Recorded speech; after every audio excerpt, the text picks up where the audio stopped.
The definition of continuity. A function is said to be continuous at a point C if and only if the following three rules are true. Number 1, the limit as x approaches c of f of x from the left equals the limit as x approaches c of f of x from the right, aka the overall limit exists. Number 2, f of c is a defined point. Number 3, the overall limit of f of x is equal to f of c. Mistakes students make with continuity.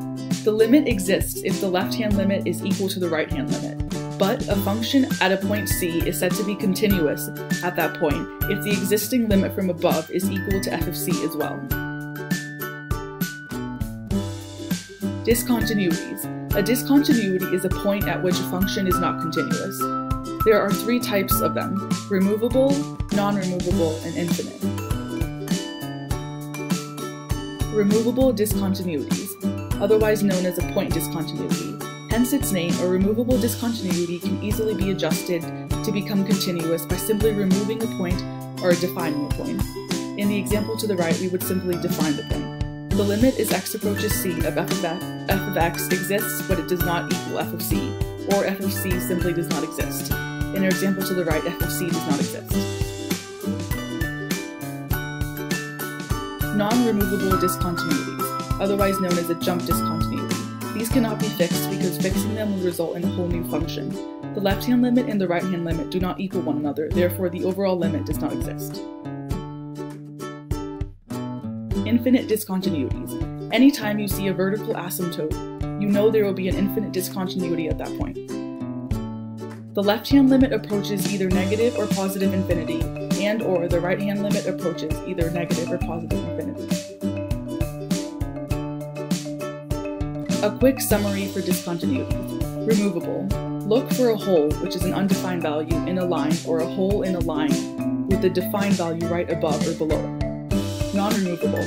Look for two separate lines approaching each other, but going towards different y values. Infinite. Look for a vertical asymptote. The limit law. The limit law states that polynomial, rational, power, exponential, log, and trig functions are not just continuous at certain values c, but are continuous at every point in their domain. Example, polynomial function. The limit as x approaches 1 of 3x cubed minus 2x squared plus 4. Since we know the polynomial function above is continuous at every point in its domain, from negative to positive infinity, we can just use direct substitution. By plugging x equals 1 into the equation, we get the limit as x approaches 1 of 3x cubed minus 2x squared plus 4 is equal to 5.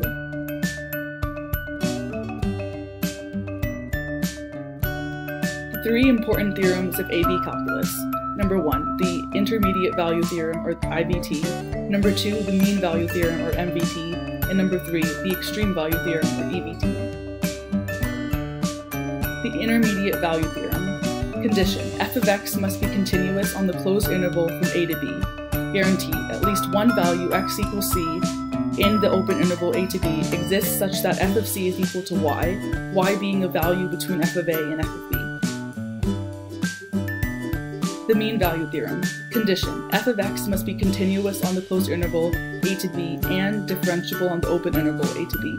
Guarantee: a function a value x equals c exists in the open interval a to b such that f prime c is equal to f of b minus f of a over b minus a, aka the instantaneous rate of change equals the average rate of change. Extreme value theorem. Condition: f of x must be continuous on the closed interval a to b. Guarantee: f of x has both an absolute minimum value f of c and an absolute maximum value f of d, in which x equals c and x equals d lie in the closed interval a to b.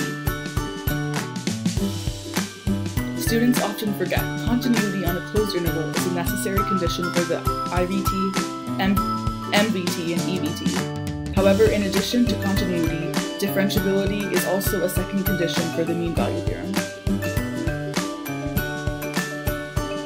Differentiability. A function at a certain point is said to be differentiable if its derivative exists.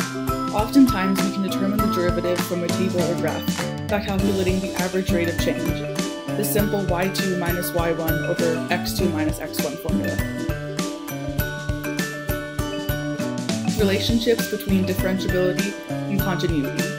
Differentiability does guarantee continuity, aka a differentiable function has to be continuous. However, continuity does not guarantee differentiability, aka just because a function is continuous does not mean it is necessarily differentiable as well.